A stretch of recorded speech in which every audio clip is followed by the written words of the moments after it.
बिस्मिल्लाहिर्रहमानिर्रहीम। अस्सलाम वालेकुम viewers, welcome back to my channel. अल्लाह ताला आप सबको सेहत व तंदुरुस्ती अता फरमाए, अपने हिफ्ज़ ईमान में रखे। जी आज जो हम रेसिपी बना रहे हैं ये बग़ैर मावे के और बग़ैर खोए के बना रहे हैं, और ये हम बना रहे हैं जी मैदे की। ये मिठाई की रेसिपी है। अक्सर हम जब मिठाई लाते हैं बर्फ़ी, तो मिक्स मिठाई वाले डब्बे में इस तरह की बर्फ़ी भी होती है। इसको देख के हम कहते हैं कि सिर्फ हलवाई बना सकते हैं। जी नहीं, हम इसको घर पे बना सकते हैं।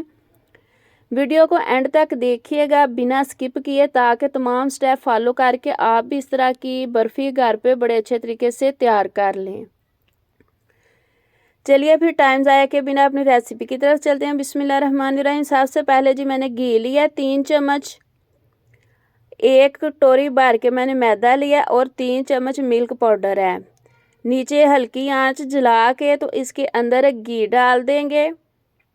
थोड़ा सा गर्म होना स्टार्ट हो जाएगा तो फिर इसके अंदर हम मैदा ऐड कर देंगे। मैदे की हम बुनाई करेंगे हल्की आंच पे, यानी कि इसको हल्का हल्का रोस्ट करेंगे। इतना हम इसको करेंगे इसकी खुशबू आना स्टार्ट हो जाए। ज़्यादा तेज़ हमने आंच नहीं करनी, क्योंकि ज़्यादा तेज़ करेंगे तो मैदा जल जाएगा। सिर्फ जब खुशबू आना स्टार्ट हो जाए, अब इसकी खुशबू आना स्टार्ट हो गई। अब इसके अंदर मैं मिल्क पाउडर 3 चम्मच जो हमने लिए हैं इसके अंदर ऐड करेंगे। मिल्क पाउडर इसलिए ऐड किया है कि पता ही नहीं चलेगा कि ये मिल्क पाउडर से बनी हुई बर्फ़ी है कि मैदे की बर्फ़ी है। मिल्क पाउडर से इसका ना टेस्ट चेंज हो जाएगा। अब इसकी बुनाई हो गई, अब इसको हम ठंडा कर लेंगे। अब फिर दोबारा से मैंने पैन ऊपर रख के इसमें हमने 1 कटोरी पानी डाला है। कटोरी से 3 चम्मच कम पानी और चीनी 1 कटोरी ली है। चाश बनाने के लिए जितना मैदा है उतनी हमने चीनी लेनी है। हल्की आंच पे हम इसको करेंगे, इसका शीरा बनाएंगे, चाशनी बनाएंगे चीनी की। अब ये इलायची के दाने निकाल के तो इसको मैंने पीस लिया था, यानी कि पाउडर बना लिया। अगर आपके पास इलायची नहीं है तो आप अर्के गुलाब इसमें डाल सकते हैं।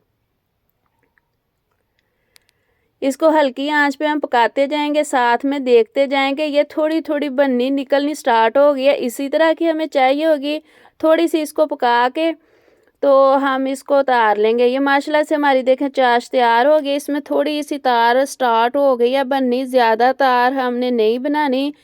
अब इसके अंदर जो हमने ये तैयार किया था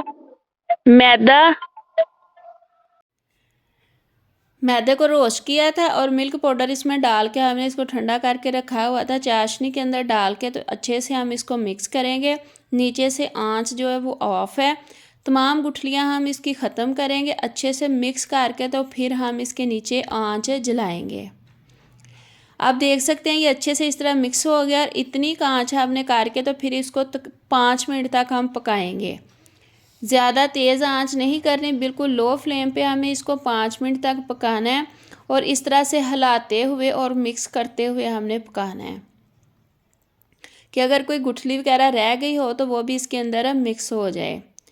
तकरीबन ये देखें माशाल्लाह से हमारी बर्फ़ी बन के तैयार हो गई है। अब इसकी आंच बंद करके तो इसको मैं ठंडा करूँगी कुछ इस तरह से। अच्छे से इसको ठंडा कर लेंगे। कितना ठंडा करेंगे? 50% तक हम इसको ठंडा करेंगे, ज़्यादा हम इसको ठंडा नहीं करेंगे।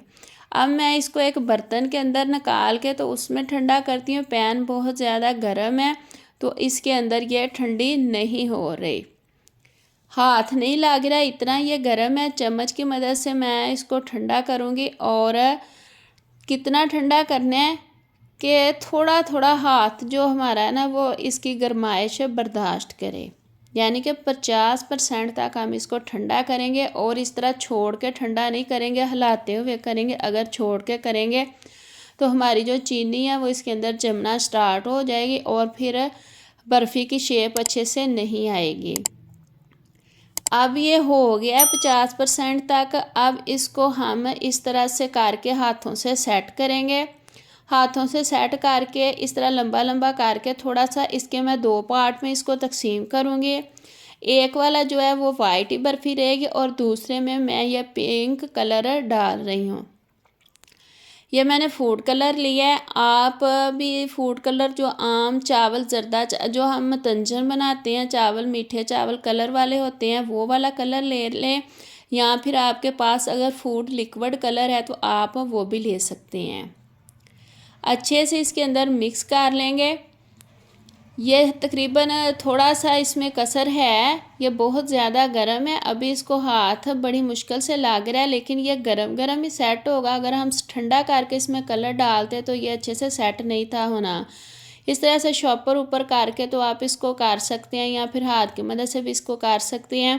यह बिल्कुल माशाल्लाह से तैयार हो गया हमारा पेड़ा।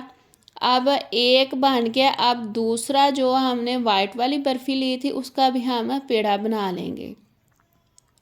दोनों के पेड़े बना लेंगे। अभी भी ये गर्म है। कितनी गर्म है? ये अभी 90% तक गर्म है, यानी कि ये बिल्कुल ठंडी नहीं हुई। इस तरह से गरम गरम में ही हम इसकी शेप देंगे। सबसे पहले वाइट वाला नीचे रख के तो इसको रोटी की शक्ल देंगे।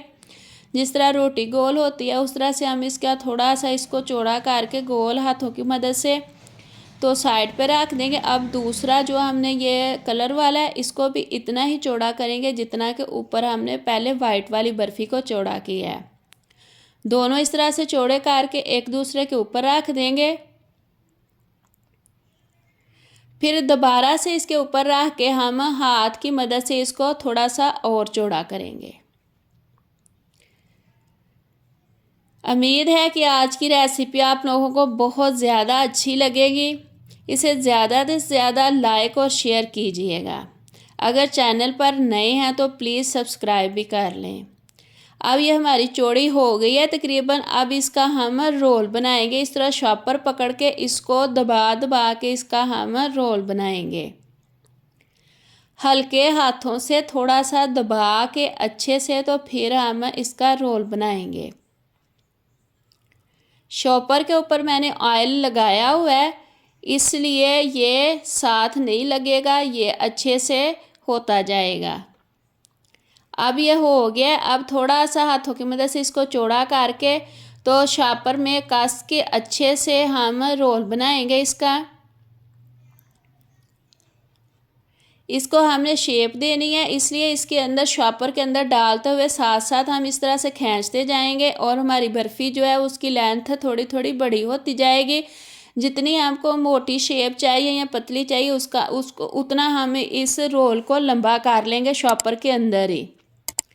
साथ ही सारा शॉपर इसके अंदर हम अच्छे से कस के तो इसके ऊपर लगा देंगे और तकरीबन इसको ये देखें माशाल्लाह से ये हो गया। और तकरीबन हम इसको 2 घंटे के लिए रेस्ट पे छोड़ देंगे। सर्दियों में 1 घंटा, गर्मियों में 2 घंटे।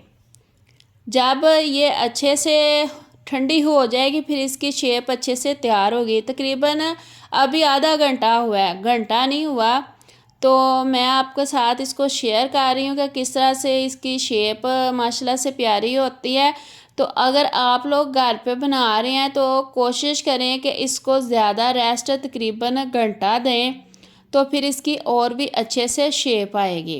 तो देख सकते हैं कितना प्यारा इसके अंदर कलर आया पिंक वाला। अब इसकी मैं कटिंग करके दिखा रही हूँ आप लोगों को। माशाल्लाह से ये देखें, घर पे हमने ये बर्फ़ी तैयार की है और इसका कलर कितना प्यारा है और ये बहुत ही मज़े की बर्फ़ी तैयार हुई है। कोई खा के या देख के कह ही नहीं सकता कि ये मैदे की बर्फ़ी है, क्योंकि हमने इसके अंदर थोड़ा सा मिल्क पाउडर भी ऐड किया है और मैदे की बनाई की है थोड़ा से घी में, इसलिए जो मैदे की खुशबू या कच्चापन वगैरह वो सब ख़त्म हो गया था। और देखें फाइनल लुक इसकी कितनी प्यारी है और ये बहुत ही नरमो मुलायम और बिल्कुल हलवाई स्टाइल की, और टेस्ट भी इसका यकीन जाने के बिल्कुल हलवाई जैसा है। जिस तरह की हलवाई बर्फ़ी बनाते हैं बिल्कुल उस तरह का है। इसे ज़्यादा से ज़्यादा शेयर कीजिएगा, क्योंकि कुछ लोग जो हैं वो कहते हैं सिर्फ बाज़ार से ही लेके इस तरह की मिठाई हम खा सकते हैं। नहीं, हम इसको घर में मौजूद जो किचन में चीज़ें हैं उससे बना सकते हैं। ये मैं तोड़ के दिखा रही हूँ, देखें ये माशाल्लाह से कितनी नरम और मुलायम है, ना ही ये सख्त है। बिल्कुल जैसे कि बर्फ़ी होती है उस तरह की ये नरम और सॉफ्ट बनी है। आज के लिए इतना ही। उम्मीद है मेरी आज की रेसिपी आप लोगों को बहुत ज़्यादा पसंद आई हो। कोई नई रेसिपी लेकर हाज़िर होंगी। अल्लाह हाफिज़।